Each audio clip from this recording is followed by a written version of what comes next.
الله الرحمن الرحيم وعن ابن عمر رضي الله عنه قال من اشترى ثوبا ب10 دراهم وفيه درهم حرام لم يقبل الله له صلاة ما دام عليه او كما قال عليه الصلاة والسلام رواه احمد۔ مسند احمد کی روایت ہے، حضرت عبداللہ ابن عمر رضی اللہ تعالی عنہ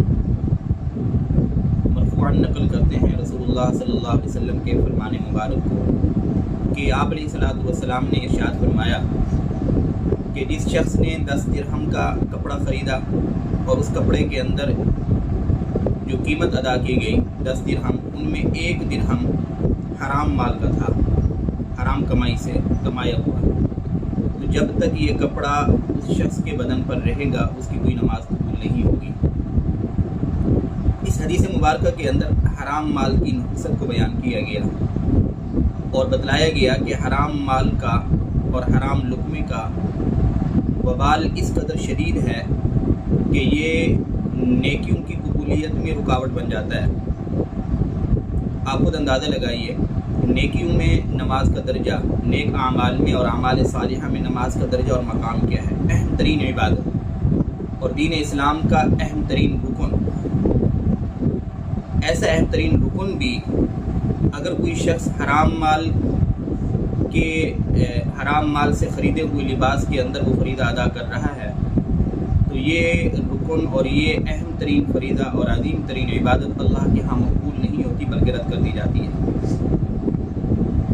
اب دیکھیے، اس حدیث مبارکہ کے اندر فرمایا گیا کہ 10 درہم سے کپڑا خریدا گیا، ان میں 9 درہم حلال کے تھے اور 1 درہم حرام کا تھا۔ اب خود اندازہ لگائیے کہ جس شخص کے 10 درہم ہی حرام کمائی سے کمائے ہوئے ہوں، یعنی سارا پیسہ ہی حرام کا ہو، ناجائز آمدنی کا ہو، تو اس پیسے کی پھر نحوست کا لیول کیا ہوگا؟ اور دوسری بات یہ سمجھیے کہ اہم ترین عبادت اس وجہ سے قبول نہیں ہوئی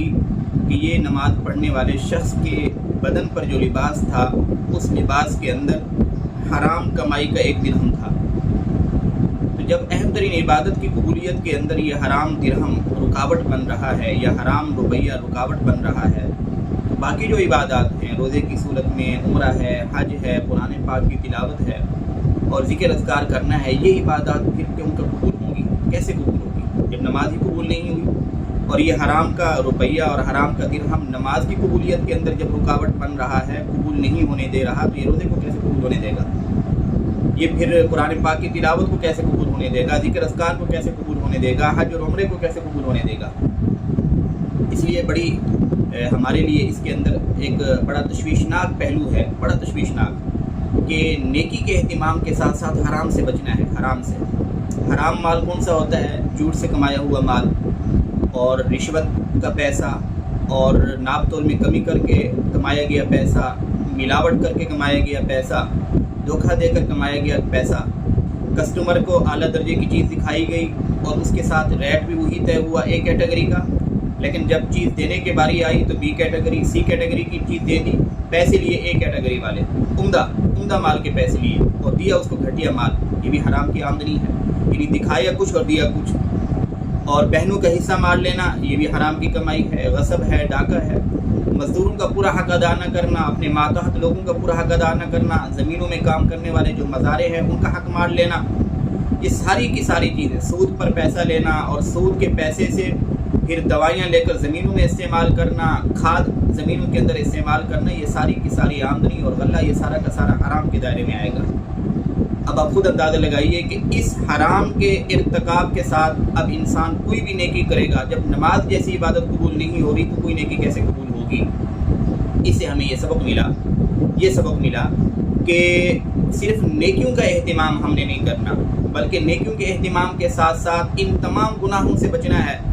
جو نیکیوں کی قبولیت میں رکاوٹ ڈال سکتے ہیں یا مقبول اعمال کے اجر کو ضائع کر سکتے ہیں۔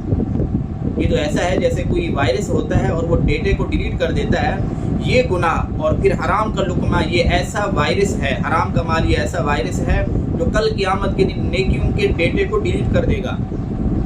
اب اس وقت حسرت کا کیا عالم ہوگا جب ایک شخص پہلی صفوں میں نمازوں کے اہتمام کے ساتھ، روزے کے اہتمام کے ساتھ، حج و عمرے کے اہتمام کے ساتھ، وہ حاجی بھی ہے، وہ غازی بھی ہے اور وہ پھر تبلیغ کے اندر وقت بھی لگاتا ہے، وہ نیکی کے اعمال بھی کرتا ہے، لیکن ساتھ ساتھ